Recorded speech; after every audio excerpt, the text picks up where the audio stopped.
On behalf of IEEE Malabar subsection, I'm honored to welcome you all to the third session of the evening. So, without further delay, I would like to introduce the speaker of this session, Dr. Priya Chandran, Professor of NIT Calicut. First of all, I would like to introduce her. She is currently serving as the professor in the Department of Computer Science and Engineering in NIT.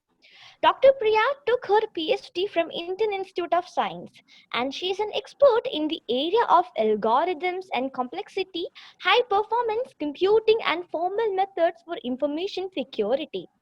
Now, I invite Dr. Priya Chandran to take over this session. Ma'am, please.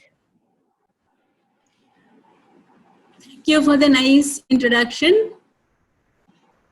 So, a very good evening to all the students, their parents, and all the participants, all the other participants in this talk. Let me start by wishing you all a very happy Independence Day. Let's thank our forefathers for gifting us this independence or freedom that includes the freedom of choice, especially the freedom of choice of career, which is available to all of us now and which you are about to exercise. As with all freedom, exercise it with responsibility. Make a studied choice, something that would be beneficial to you and society, which will make you contribute your maximum potential to society. So with that piece of advice, let me move forward and first of all, thank IEEE Malabar section for giving me this opportunity to talk to you all. I think we all should be thanking computer science for making this meet possible, because everything behind it, behind how Zoom runs, the algorithms, the cloud on which the data and the information, the algorithms reside, the devices on which you're participating, that is the operating systems that run them, everything comes from the brains of computer scientists and their dedicated and hard work. So that note aside, let us proceed. I'll start by sharing my screen.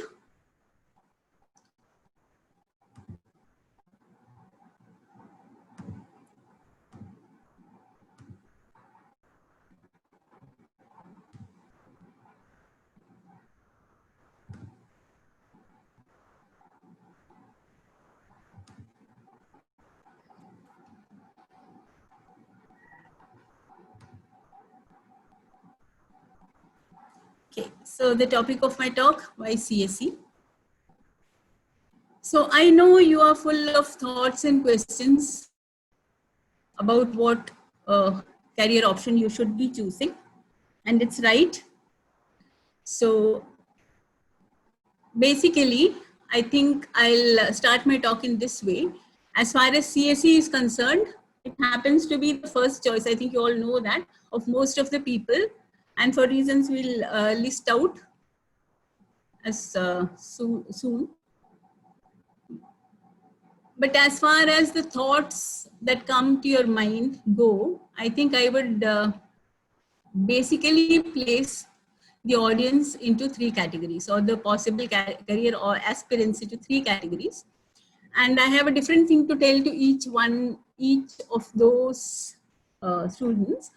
So the first category I'll deal with is those who have a passion for some field or the other. For example, some may be interested in engines, cars, or say electronic gadgets, and some may be interested in design. Many are interested in art, music, films, and things like that. There are many who are interested in designing buildings. So if you have a passion for some such thing and it interests you, then I think you should go in for that. That area requires people like you who are talented and motivated. And that should be your first choice. That is the first. The second category I would place, and it is quite a large category, especially for this generation Z, is people who are crazy about computers. Like they like to program, They like devices, they like to hack. There are even people who are CEOs at the age of 14 and 15. So computing is not new to them. To that category, that is all the hackers, CEOs out there, I would say that I would give a hearty welcome to the world of CSE. You'll love the academics in CSE, you'll enjoy it. So I think you all should take that positive decision after hearing everything. So, and you may have heard many things. And what I quote from here is something from a US university's website, because they have put it in a nutshell. That's why I'm quoting that. There are many reasons that computer science is so popular, including exceptional job security, uncommonly high starting salaries, and diverse job opportunities across industries. So I think there's a lot of popularity of CS because of such reasons, as can be seen from the allotment charts of allotment statistics of the major top institutions in the previous years. So many may be biasing their decisions on those. So for them, I would like to say that please make a studied, responsible decision. Hear out people like us and any others who will be able to guide you in this direction, and take a studied decision. But what I'm talking about, or what interests me, is a third category. That is, there would be among you people who think that, or who have no particular passion towards any particular field. But then you may be good at everything. You may be good, you would be good students. You will be interested in many, many things. You would be doing well in those also. And you may be having the confidence that you will be able to study and pick up anything. But you're not decided as to what to do. So that, to that category, I think what we say, my previous speakers and the speakers to come and me say, I hope it will help you to take the decision. What I want to say is, it's okay to be undecided, because it's a major decision. In fact, in computer science, we are very fond of the word undecidability. And we do a lot of research. I mean, researchers do a lot of work on undecidability, and they make very interesting work on that. But then that is, there are problems that are inherently undecidable. There are no solutions to them. There are no answers to them. But then this is not an undecidable problem, the one that is in front of us. That is what is our branch to be chosen. That's a very decidable problem. And I hope with our help, you'll be able to do that. So as we go, I'll just try to introduce computer science to you. Computer science, as I had already told in one slide, it's very famous in the sense that there are a lot of things being said about computer science. Some which are true, some which are not. So in my talk, I would like to make all those things clear about what exactly computer science is. So the first thing I would like to quote is Dijkstra, who said that computer science is no more about computers than astronomy is about telescopes. So just think about it. It is not the study of how computers work. It is rather the study of how to compute, and we'll see what computer science is as we proceed. So then the question is, what exactly is computer science? What is computer science all about? So computer science is all about problem solving. It is a science of abstraction, creating the right model for a problem and devising the appropriate mechanizable techniques to solve it. What do we mean by mechanizable techniques to solve it? It means that one should be able to make a machine do it. Doesn't matter what kind of a machine it is. One should be able to make some machine or a system of machinery do it. So we aim at understanding the problem and getting to the crux of the problem. That is abstracting out the bare essentials of a problem, analyzing it properly, and then coming to the solutions. That is what computer science is all about. In fact, the person who said this is Aho, and it's a name familiar to all of us senior computer scientists. When we were studying, there were the books around were from 2 or 3 giants like this, and very, very interesting stuff. So that's what we all grew up on. Nowadays, we have a very big set of books, choices, and so on. Okay, fine. So let's proceed. So you may think that if it is something so small, just like analyzing a problem, looking at what it is, abstracting it, making it look so simple, and then just proposing a solution, what impact could it possibly make? The idea is that this approach to solving problems has resulted in making products based on it a part of our daily lives. Nowadays, all our communication, official and unofficial, and even personal chats go through with these symbols, which are as familiar to us as the faces of our friends. Shopping, making payments, and even entertainment, right? Everything happens through efforts of computer scientists. And in these times, even education is through computers. And our health is looked after or monitored, and we are all looking for that green tick over there, right? So a simple problem solving methodology has given rise to a universe that dominates our life, or in the sense that helps us to do a lot of things that we may not have been able to do otherwise. That's the role of computer science. Behind all this, there are a lot of computer scientists working, perfecting the software that brings all this to us. Okay. Now, okay. So then, no wonder that computer science graduates have a lot of employment opportunities. These are just a few examples I've shown. I mean, examples of not companies, examples of areas in which computer science plays a role that I've shown. So there are many, many more areas. So it's no wonder that computer scientists are in great demand in industry, as can be shown by the placement statistics. I have just taken one, that is our institute's this year's 2019-20 placement statistics. Just take a look.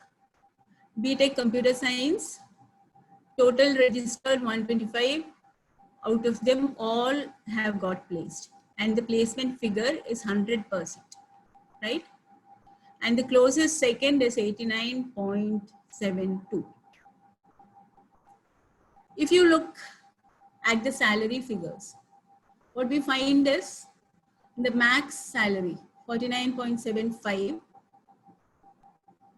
Again, the closest is 38, and it's quite high. But if you look at the minimum salaries, it is 4.2. I think what we have to note is that minimum salaries can be small. But on the average, again, the salary figures are very high. It is 17.68 per lakh per annum for the student, which is a pretty good figure. And the closest to that again is 11.94. So there are a lot of takeaways actually from this slide. So the fact that when people say salaries are high, placement is high, and so on, there is truth in that, as can be shown by one example. And I'm sure the statistics of other institutes follow some similar patterns. So what is it that these people look for, or what exactly are the skills that is required if you want to do a course like this and complete a graduation in computer science?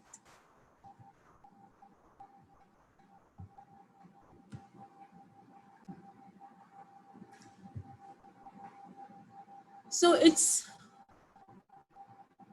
quite clear. It's almost the same as what my seniors or my colleagues were saying earlier.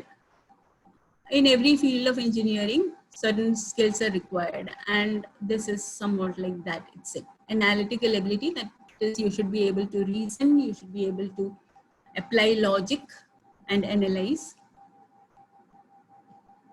You should be, the second is creativity. Creativity for an engineer, it is very essential. For a computer scientist, all the more. We have to be creative, we have to think out of the box, we have to think up good solutions. The third is critical thinking. What is critical thinking?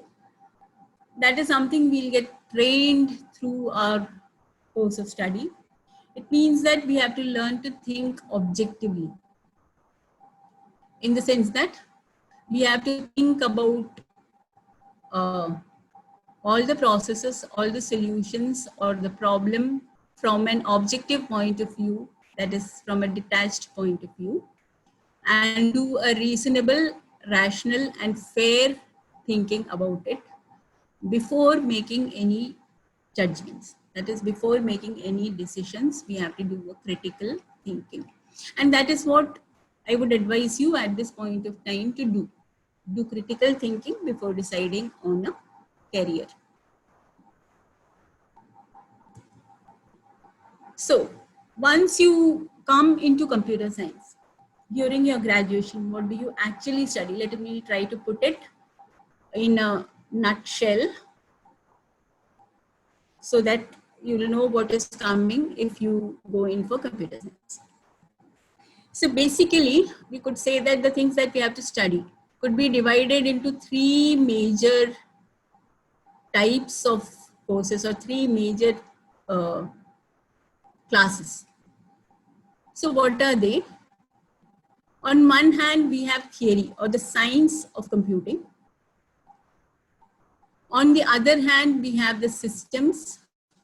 The systems are what form the mechanical infrastructure. That is the definition we had been talking about, the process getting mechanized.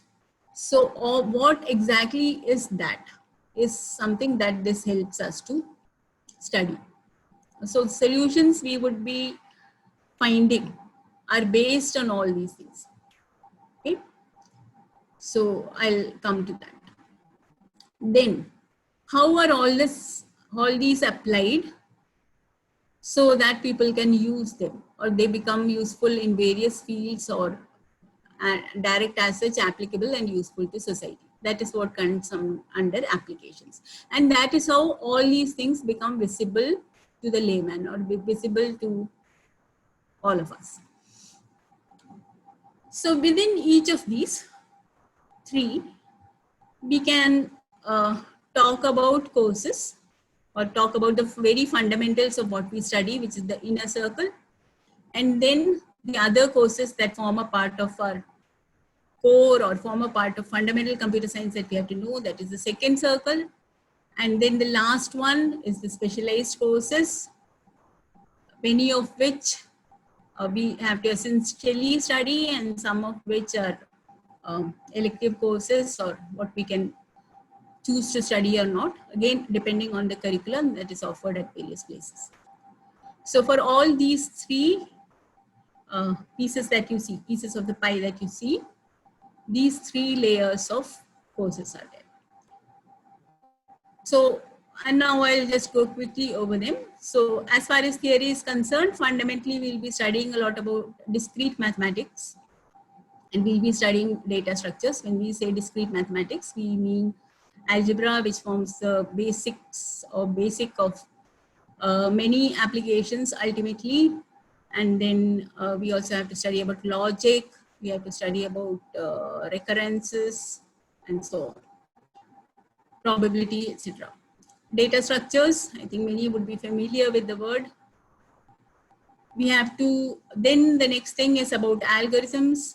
When we say algorithms, we don't mean that we have to study one particular algorithm or another particular algorithm. That's not what we mean. We have to study how to design algorithms. We also have to study how to analyze algorithms in terms of various parameters of interest. We have theory of computation, that is how can we how can we look at problems from an abstract point of view, that is what kind of a machine or the capability of a machine is needed to solve it. We have to study about programming languages or the concepts behind programming languages and their functionalities which give rise to various capabilities. Then at a higher level, one may go in for more things like approximation theory, quantum computing, advanced complexity theories, advanced logic, that is higher order logic, and so on. So that forms the theory, the base on which everything is built. Then as far as systems are concerned, we have to study the fundamental components in logic design, how a computer is organized in computer organization. You all would be familiar with operating systems. It's a word we often hear. Our mobile's operating system gets updated by itself, right? Every few days. So all those, what an operating system is and about major operating systems, etc. We'll be studying in that. Compilers, we'll be studying about architecture, that is how machines work. In later on, we'll be also having a look at cloud, distributed computing systems, which form the basics of how our current day applications, most of them like Zoom and all work. Now, networking, computer networking is a core. It has to be studied by everybody.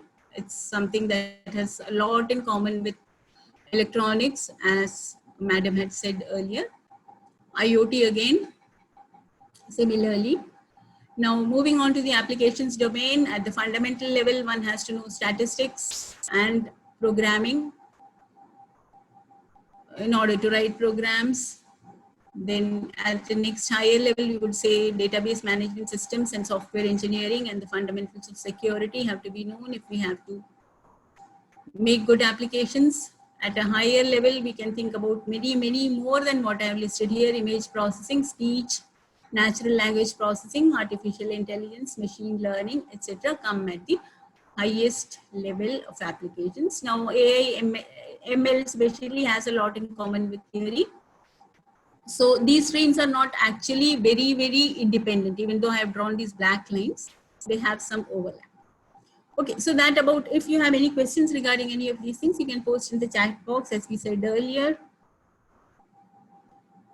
Now, the next question, who employs a computer scientist? So there are research companies. Most of the companies also have a research wing. Now, this is an area in which every company has to do research. Almost every company has to do research, and they also have to keep on updating. That is, it's a very rapidly growing field. So R&D engineers are there in almost all companies, including startups. But then there are companies which invest a lot in research. I mean, people like Google and so on. So research is a major task that computer scientists in industry do. Then there are large computer and software companies. You all may have heard about all those giants. I need not go into that. Social media companies, the government is moving fast into such domains, and there are a lot of projects and various units of the government, say health and education and all, they combine together and do a lot of projects. Many of these are governed by or are given or assigned to IITs or NITs and so on, and then they recruit computer scientists and others to carry out the work. So even if it is not directly a computer scientist's work, that is, even if the project does not involve computer science as such, there would be a dependence ultimately of all fields on computer science, because these services are required by everyone nowadays. So the scope stays.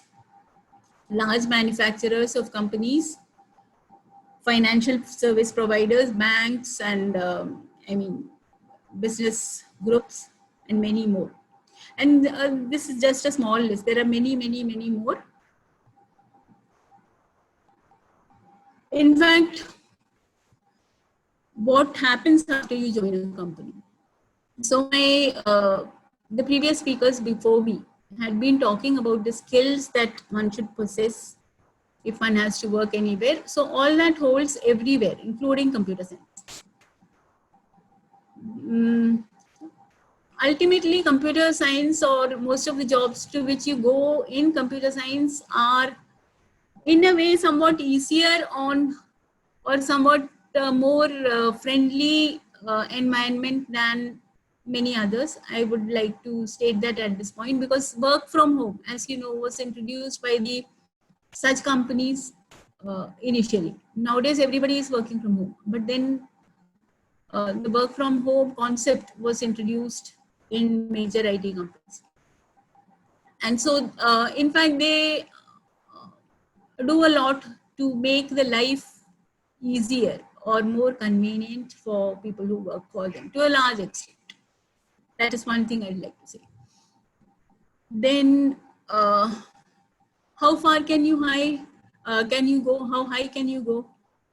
If you have the right skills, as pointed out earlier, and if you have ideas, if you are dedicated, if you put in that extra mile, the extra hard work, there is no limit. In fact, I'll just show you some people you may be knowing.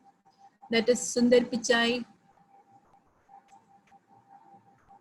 it is Satyam Nadella, Arvind Krishna, CEO IBM, Shantanu Narayan, CEO Adobe. So all these people have risen to, are Indians. They graduated from Indian institutes and they went to work in their respective companies that we have just put on the screen, and they've reached the pinnacle, the topmost position. In fact, Indians seem to do very well in computer science, is what I would think. So Indian CEOs are globally empowering companies, is what the takeaway is. And there is no reason why you cannot do that too. Now, in fact, there is a joke about Trump calling a meeting of top CEOs, and then it's just a joke. What he had to order was chai and samosa because they were all Indians. So the fact is that the sky is the limit if you are in and motivated and put in that extra mile and are passionate and interested in the work that you do. Now, some of you may not be interested in joining such a company or joining in any company. In fact, even startups, are there many startups are there which employ students and also employ fresh graduates. So there's an immense scope for higher studies also in computer science if you're not interested in going for a job immediately. Why? Because the number of places that offer computer science, MTech, or other MS courses and so on is very, very large. Almost everybody has it. It is there in all the top universities of the world. IIC, all NITs. All IITs have it, even if they don't have other branches, they have computer science for their MTech programs. So For those who wish to go in for a post-graduation after studies, after the BTech, it's recommended that you should go to the best university that you can. Now,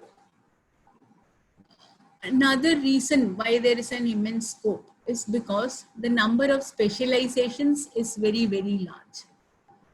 That happens because this is a field which is now almost at a position to branch out into many other streams. It has grown that big. So the specializations number is also very large. Now, there are very many interesting research problems in this area. They're really interesting in the sense that they call for innovative thinking. So for people interested in higher studies, this happens to be a good choice. Also, if in case you're interested in teaching, I as a person, I would advise you to go in for computer science, because teaching computer science is really, it's very interesting.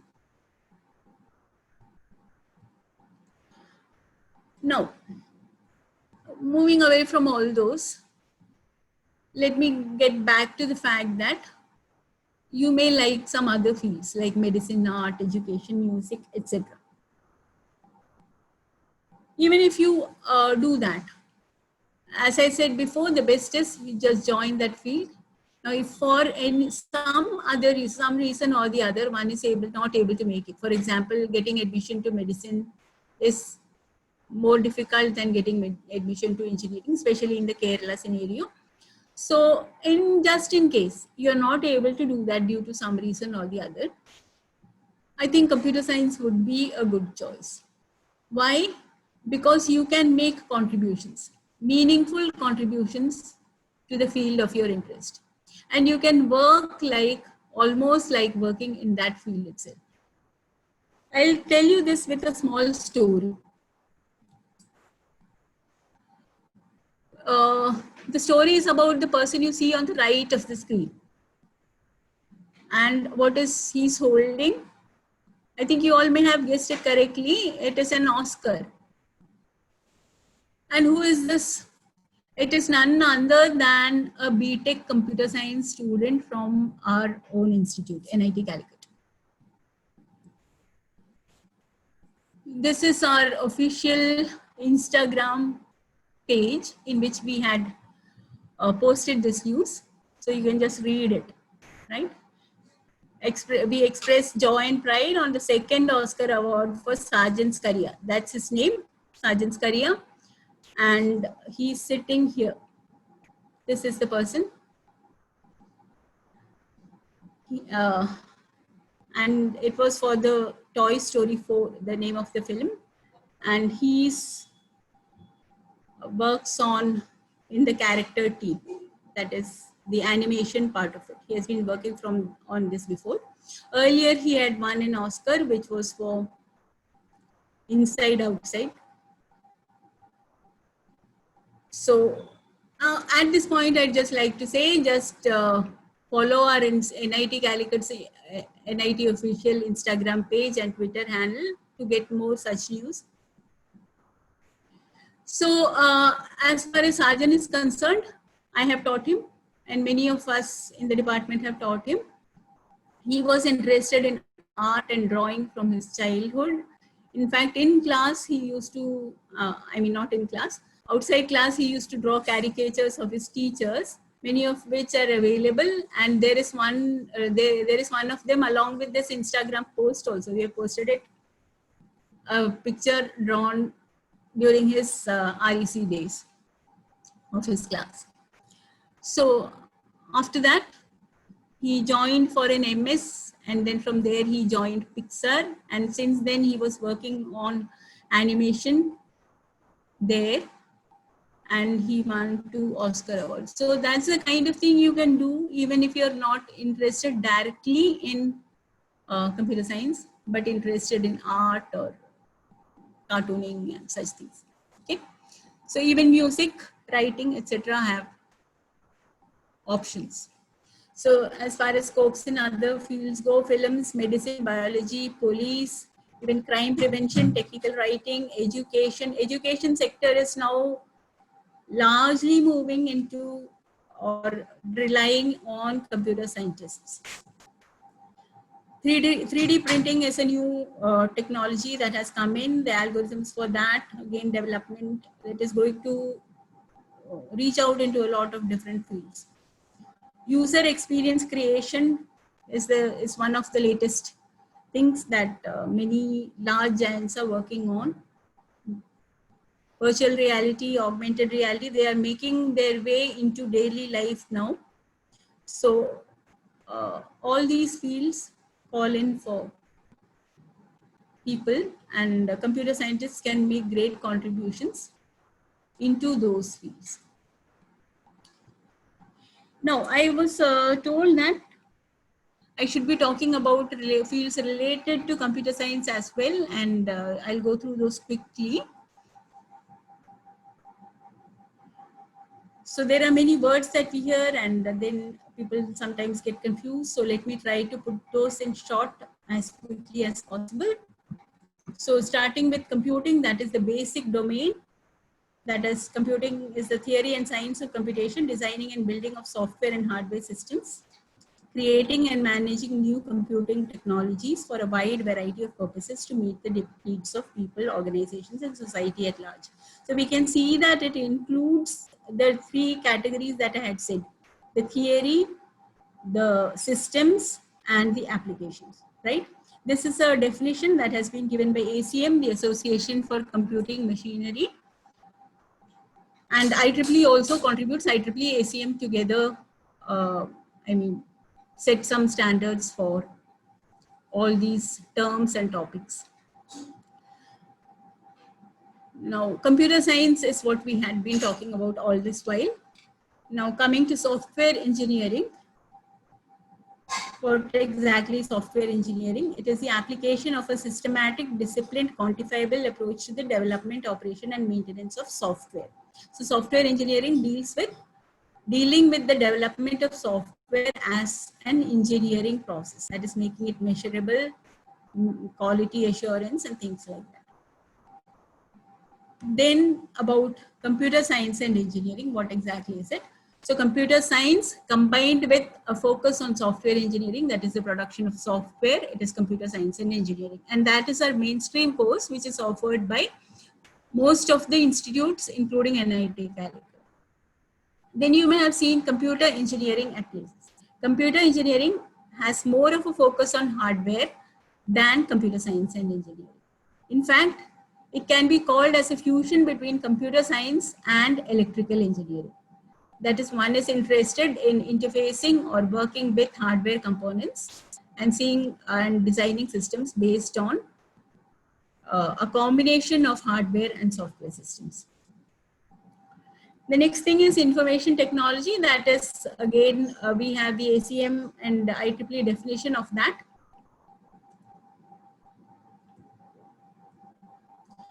It is a study of systemic approaches to select, apply, integrate, administer secure computing technologies to enable users to accomplish their personal, organizational, and societal goals. What exactly does it mean? It means that we are more concerned with the implementation aspect rather than the science aspect, as in computer science. Okay. And more interested in what are the choices to be made, how is the integration to be done, how things are to be made secure such that certain goals are met. So the focus moves from simple just problem solving to more of making it applicable, more from the science or the intuitive point of view to more of doing the best with what is available. That is the difference between computer science and information technology. Then you may have heard the word computational science. That has to do with application of strategies in computer science or application of algorithms for the purpose of science. That is in physics, chemistry, and biology, etc., one requires a lot of computations to be done, some of which are so big that they are difficult to be done, or the processes by which they can be done is not known. So finding algorithms to solve those specifically is computation science. Then we come to data science. Data science is a very hot word now. Everybody is talking about it. In fact, data science is very interesting. It is a fusion between three things, we could say. On one hand, one has the basic computer science or software engineering. On the other hand, one has statistics. And on the third part, we have the application domain or the subject or the topic one that one is dealing with. So an expertise in all these three fields is needed in order to do data science. That is, it deals with studying the methods or finding methods by which useful inferences can be made using the data available. Okay, so one has to be good at statistics, one has to be good at computer science or producing software, that is software engineering rather, and one has to be good at the domain knowledge, because how to extract data again depends on the domain. Then we come to data analytics. It is again a similar term. You would say that it is just a part of data science in the sense that this has to deal with the mechanics of extracting data. That is, what exactly are the programs or the tools available and how to use those tools and do the actual process. So this is more like a science. This is more like applying that science or applying tools based on that science. Then we come to machine learning. Machine learning is about how to make software or software models that are going to learn to do a particular task by repeatedly doing it again and again and get better at it as they do the task. So machine learning is something we are all we are seeing the products of machine learning very much. For example, Facebook, when it gives us friend suggestions and things, what it's doing is it's basically applying machine learning or trying to get better and better at giving friend suggestions. Okay, so that is machine learning. And then actually, it's not so simple. There's a lot of mathematics that goes behind it. There's a lot of algebra behind it, and it's very interesting. Then the last one is artificial intelligence. It is about making a computer or a machine or a software program behave like a human being. So how does it behave like a human being? It means that it should be able to know a lot of things if it has to do that. So it's a much wider field than machine learning. That is, it doesn't deal with just one thing alone. So it requires knowledge from various disciplines such as cognitive psychology, linguistics, computing science, logic, philosophy, etc. So it's a depending on the tasks in hand, one may have to know about a lot of other things. So artificial intelligence again has many streams or many different aspects, each of which are almost disciplines or big areas by themselves. NLP, natural language processing, computer vision, etc. are again areas that you may have heard about, and they are becoming more and more popular as the days go. So the takeaway from all this, we can see only a short distance ahead, but we can see plenty that needs to be done. That is said by Alan Turing, a British computer scientist. So this is a field which has plenty to be done, a lot of scope for contributing from our side, a lot of things which have not been seen by other people, which we can discover, which we can find, which we can solve. In fact, there's an open problems garden. You'll find many on the internet. That is, there are a lot of problems that are as yet unsolved, which need solutions.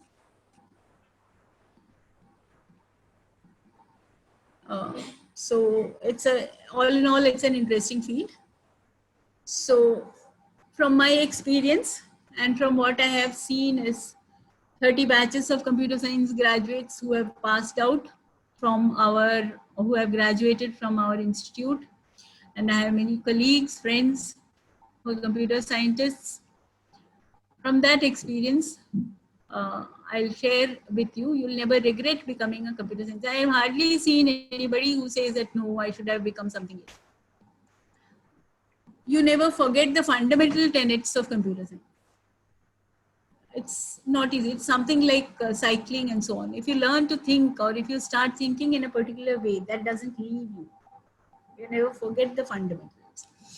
Then abstraction, that is, we had been talking about the definition. Abstraction is something that applies to real life problems also, not just mechanizable problems, even things that we have to do.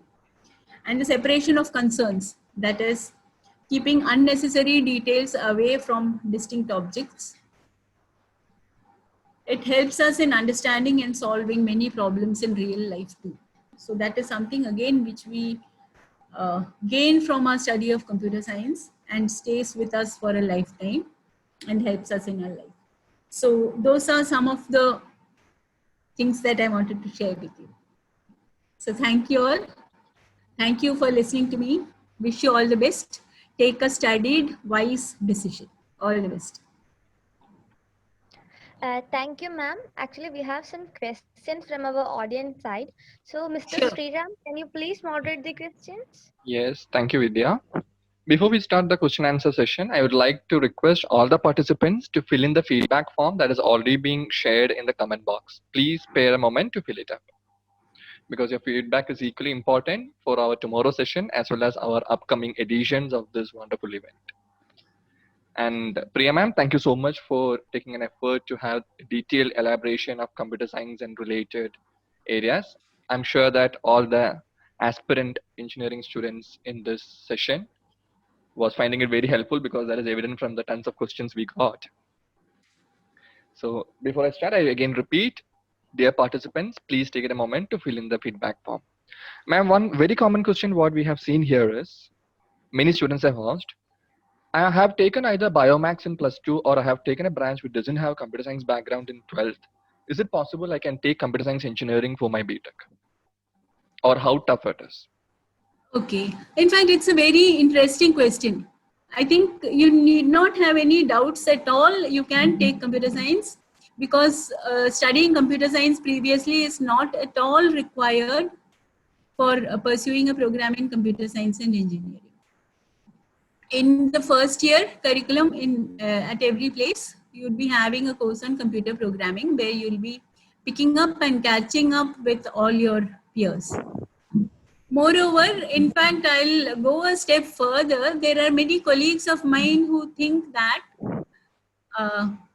those who studied computer science need to do some unlearning after coming here. I don't subscribe to that view. I'm not, I don't share that view, but still, I think that it doesn't make a difference. You can learn after joining computer science.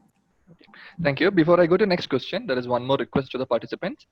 If you have any queries, general queries regarding placement or branch of engineering in general, we have a very detailed and exclusive panel discussion tomorrow. So please feel free to put your queries in this comment box itself now so that it can be answered faster tomorrow. So ma'am, let's go to the second question. Mayuki Ashok has asked, is there a difference between computer science and IT when it comes to engineering field, or what is the difference? Computer science and IT, the difference, I think I have touched this topic during the talk.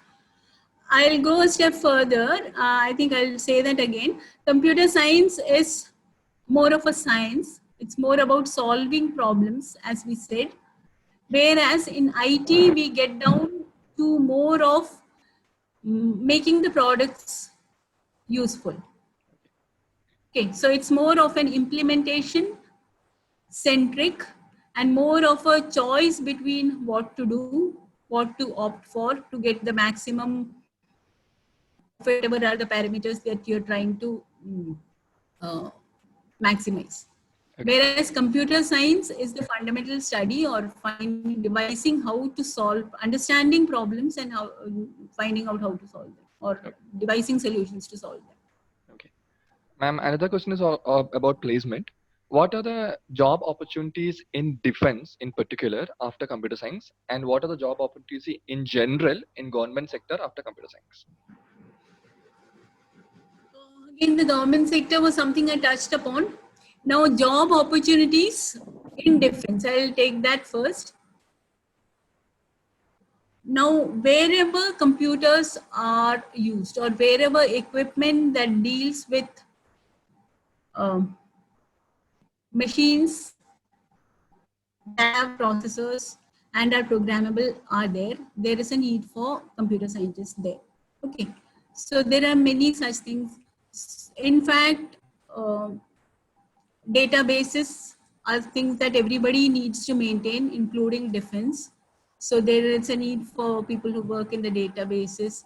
There's a need for people who work with cyber security, because in the military, security is all the more important. It's important everywhere, but then cyber security is another area which the defense would be, likely to employ. Then I think that's about everything, about almost anything that has to deal with, setting up networking, setting up protocols for, higher privacy, higher, more secure communications. Everything is there. Okay. In continuation with, Then yeah, in continuation with that, government, I think I have already touched upon. The government is also moving into computerization to a very large extent and moving into the new domains as well, like AI and things like that. Education sector, the government has done a lot of work. Research sector, health sector, and the health sector is moving very fast to a computer-based, to a computerized approach, right?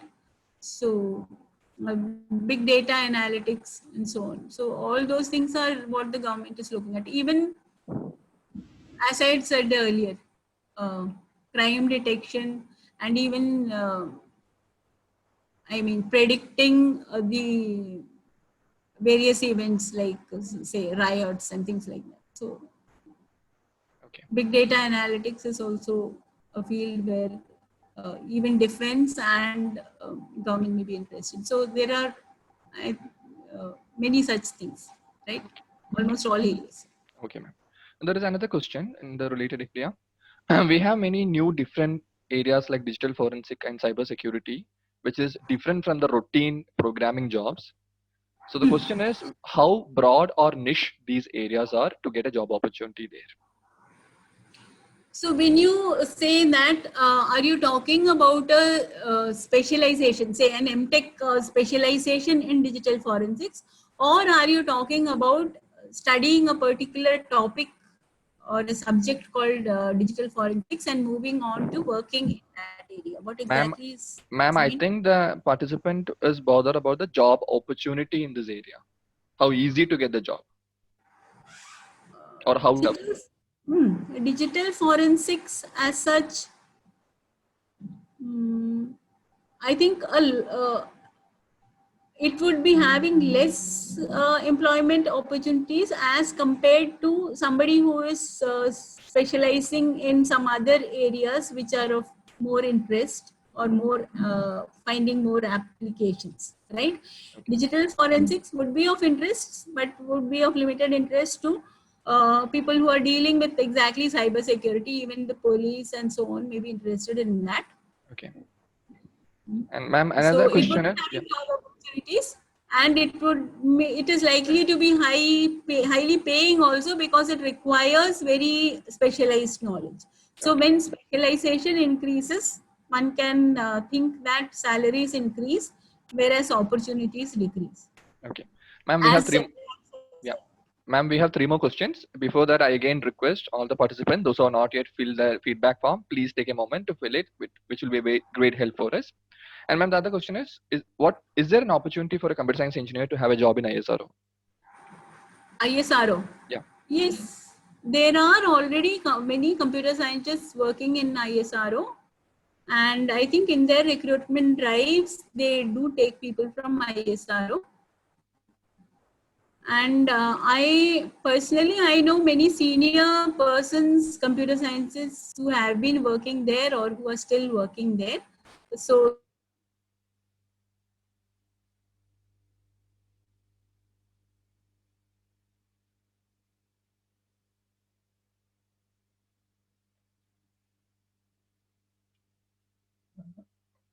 Hello. Hello, Vidya, ma'am. Vidya, am I audible? Yeah, you're audible. Okay. I think there's some technical issue from the ma'am side. Yes, I think so. So meanwhile, I'd like to tell you about tomorrow's session. Dear participants, tomorrow we have 3 sessions. One is based on chemical engineering, biotechnology engineering, and engineering physics. Apart from that, starting at around 4 o'clock in the evening, we have a very great session, which is a panel discussion session.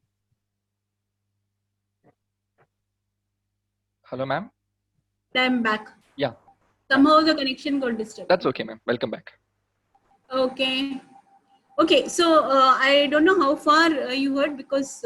We heard till the last sentence your colleagues were working in ISRO. I mean, you have friends working for. Yeah, I said I have friends who.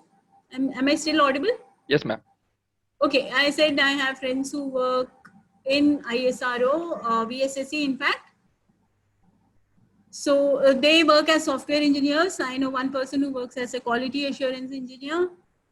So, of course, computer scientists are needed in ISRO. Okay. Ma'am, there's another question. We have diploma in computer science as well as BTech in computer science. What is the advantage of BTech over diploma when you look for a job? Advantage of BTech over diploma, I think it was dealt with in detail by Abraham sir and also by Madhu sir before him. So the competencies required at both those levels is highly different. A diploma person would not be expected to find an original solution to problems, whereas from a BTech graduate, one would be expecting original solutions. Diploma person may have to code based on some algorithms and things like that, whereas from a BTech person, one would be expecting more of synthesis and analysis. Okay. And Whereas from a diploma person, one would be expecting application. That is, he should be able to apply. He or she should be able to apply what he or she has learned. Whereas a BTech person should be able to devise something new, right? That is the kind of difference one expects from a diploma and a BTech holder. Okay. And one last question. Can we switch to areas like robotics after taking BTech computer science? Of course, you can. Okay. So, ma'am, that's all with the questions. That again, yes, that depends on your interest. Robotics requires computer scientists. In fact, say the fundamental mechanical background, there would be people with that background and they need the help of computer scientists, right?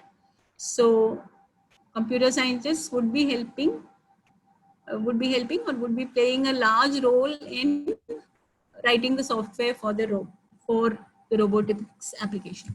Okay. Even AI and so on, if it is required, that would be dealt with by the computer scientists. Okay. Thank you, ma'am. Thank you so much for taking extra time to answer all the queries. And on behalf of IEEE Malabar subsection, we really thank you for joining us for this session. It was a pleasure talking to you, ma'am. Thank you very much. In case anybody has more questions, they can even email me, priya@nitc.ac.in. Sure, ma'am. So, dear participants, thank you for your active participation in the session. Before summing up, I would like to tell you about tomorrow's panel discussion, which will expected to be started at 4 p.m. Second part of tomorrow's session. Tomorrow is the last day of our 3-day event. And in the panel discussion, please understand that we have really eminent personalities from the industry, from placement cells, which is the heart of any engineering college, senior professors, as well as students who will share their experience on how their engineering student life was. And again, to add to it, I will say that this panel discussion will not be a lecture type session. It will start directly from the questions which you have already asked yesterday and today, and you can still ask more questions during the panel discussion as well as before that, so that it will be addressed faster and easily. I repeat, you can put it in the chat box if you still have more questions for tomorrow, or you can feel free to mail us regarding any of your queries. Also, please make sure that you attend tomorrow's session so that you can really get the feel of panel discussion and get yourself all your queries answered. Once again, thank you, participants. Really, thank you for joining our session. See you tomorrow. Thank you.